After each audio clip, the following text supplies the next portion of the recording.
Good day everybody. In today's class we will learn how to integrate this given question. Integral 0 to pi over 4 sin x positive cos x divided by 9 positive 16 times sin 2x times dx. So foremost what I wish to do is I would like to consider the given integral. Now I would like to use substitution. So foremost let me start with let say sum t equal to 9 positive 16 times sin 2x. Now if you were to differentiate this, I would get dt is equal to differential of 9 is 0. I have to differentiate sin 2x. Differential of sin 2x is cos 2x times differentiation of 2x, which is going to be 2 times dx. So my dt is 16 times 2 is 32 times cos 2x times dx.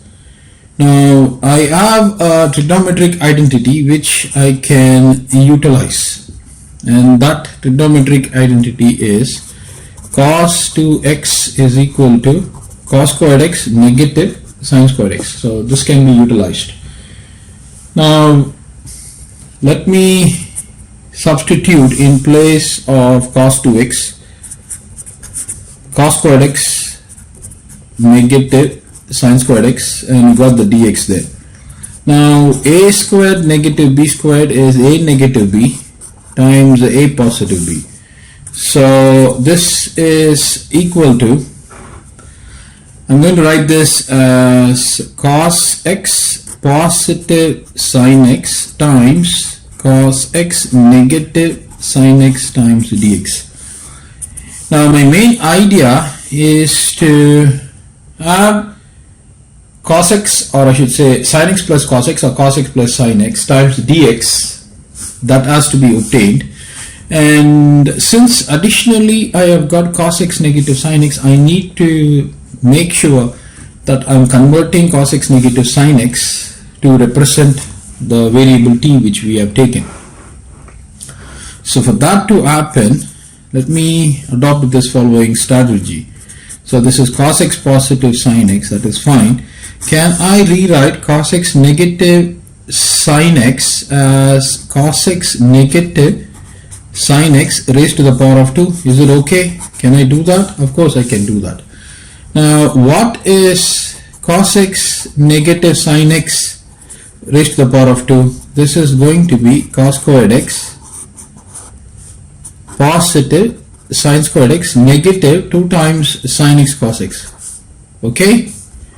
Now what is 2 times sin x cos x? 2 times sin x cos x is, let me show you that. 2 times sin x cos x is equal to sin 2x. This is again a trigonometric identity. So I'm going to be utilizing, in place of 2 times sin x cos x, I'm going to utilize sin 2x. So cos squared x added with sin squared x, that is going to give me 1. Negative 2 times sin x cos x is sin 2x. So clearly cos x negative sin x raised to the power of 2 is going to be this. So let me substitute that.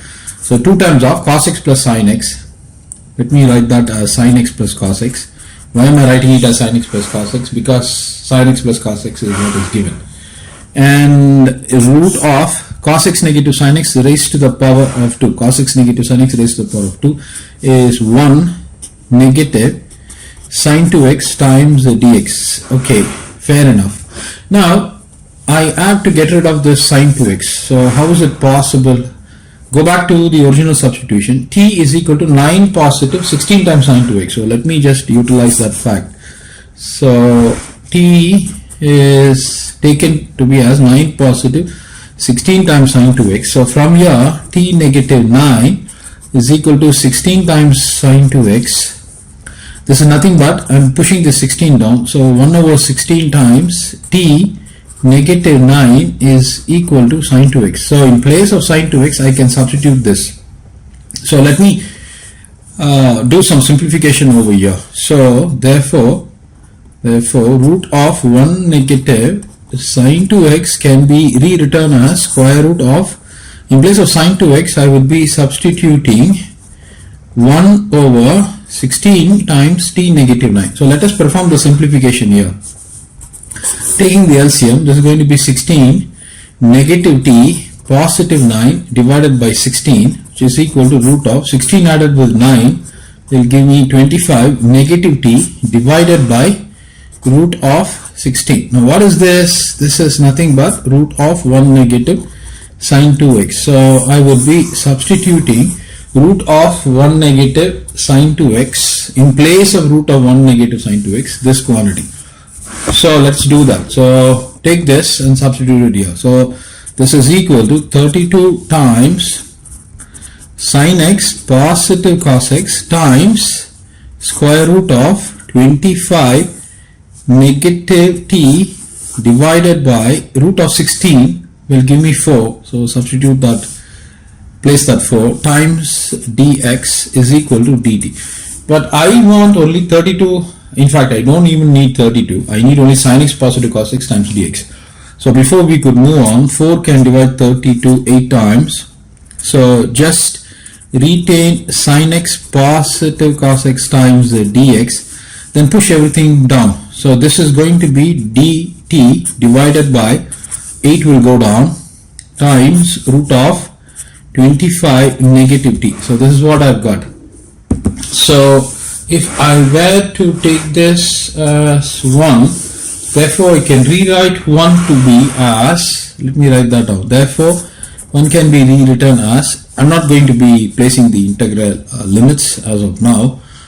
So let me place these values. So in place of sin x positive cos x times dx, this is going to be dt divided by 8 can be taken out, and you got root of 25 negative t. And so that's for this, the numerator is finished, but there is a denominator of 9 positive 16 times sine 2x, that's going to be t. So we will have to place that t there. So t is placed. So we got a beautiful quantity here. Now we need to set up the limits. So let me go and show you the limits. So we have taken t to be as 9 positive 16 times sine 2x. Now x takes two values. When x is equal to 0, t is equal to 9. So substitute that 9. And when x is equal to pi over 4. So when x is equal to pi over 4, when you substitute, this becomes pi over 2. That means sine 90. Sine 90 is 1. So you get t is 9 positive 16, which is equal to 25. So this is the value of t. So t actually moves from 9 to 25. That's fair enough. Now let us make the following substitution. What I wish to do is I would like to take, let 25 negative t be equal to some p square. So this is going to be 25. When you differentiate, this is going to become 0. So 0 negative, differential of t is dt. So we got a negative sign. So this is going to be 2 times p dp. So this is equal to 1 over 8. I will come to the limits within a minute. In place of dt, I got 2p dp, but there is a negative sign. So you have to place the negative sign, and you have to place that 2 times p times dp divided by root of, in place of 25 negative t, you got p squared, right? So that's going to be root of p squared times t. Now you can extract a t from here. So what is t? T is negative t is equal to p squared negative 25. You need t. So t is equal to 25 negative p squared, right? So you can push the negative sign. So this will become negative, this will become positive. So this is the substitution that we will have to place here. So this is equal to 25 negative p squared. Now I need to cater to the limits. So when t is equal to 9, what happens? 25 negative 9 is 16. So you get, let me substitute, you get p squared is equal to 16. So we take p to be equal to 4. So we get that value 4. And 25, when the value of t is 25, what happens? 25 negative 25, that is going to give me 0. So 0 is over here and 4 is over here, right? So you can reduce, make some simplification. 2 divides here 4 times. You have a negative sign. So if you were to change the limits, this is going to be 0 to 4, and You got a 1 over 4 there, you got a p there, dp there. Root of p squared will give you p times 25 negative p squared. So p and p can be cancelled, and what have you got? You got 1 over 4 integral 0 to p dp divided by 25 negative p squared. Now you can use partial fractions, or you can simply use the formula for this particular integral.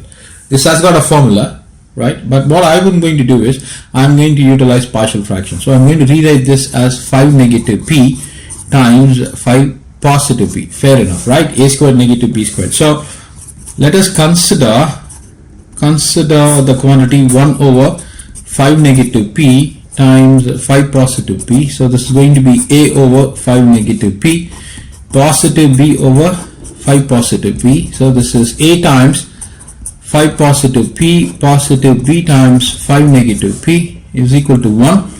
I take p is equal to negative 5.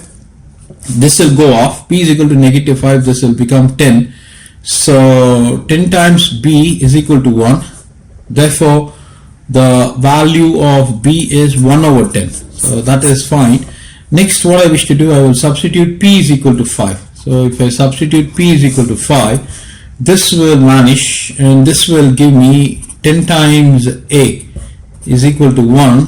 Therefore, a is equal to 1 over 10. So this quantity, this integral which you see here, will be equal to 1 over 4 integral. I'm not going to change the limits as of now. Let us just go to the integral. So this is going to be 1 over 10 dp divided by 5 negative p positive 1 over 10 integral for b value, right? dp over 5 positive p. So this is what we've got. Now we have to integrate this. Now, because of lack of space, I have to move to a new page.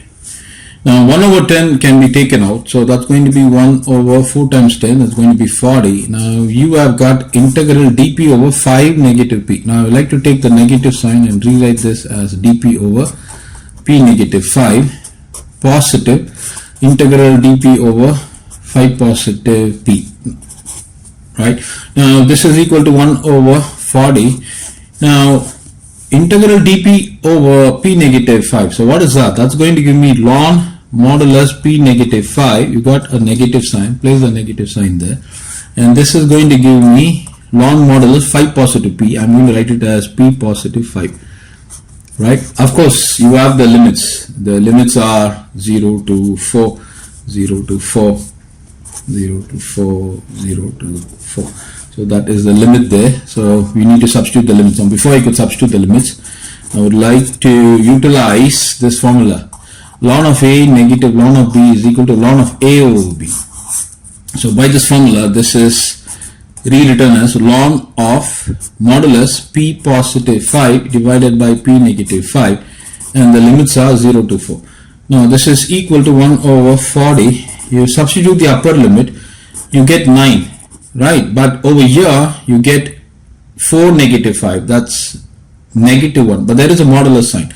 So that modulus sign will ensure that we got a positive value. So that's how we are getting ln of modulus of 9, followed by ln, you substitute the lower limit 0, that's going to be 5, but when you substitute the lower limit, that's going to give you negative 5. You get 5 over negative 5, that will give you negative 1, but apparently because of the modulus sign, you're going to get ln 1 there, right? So this one would get cancelled. So what you actually left is 1 over 40 times ln 9. So that is the solution for the question.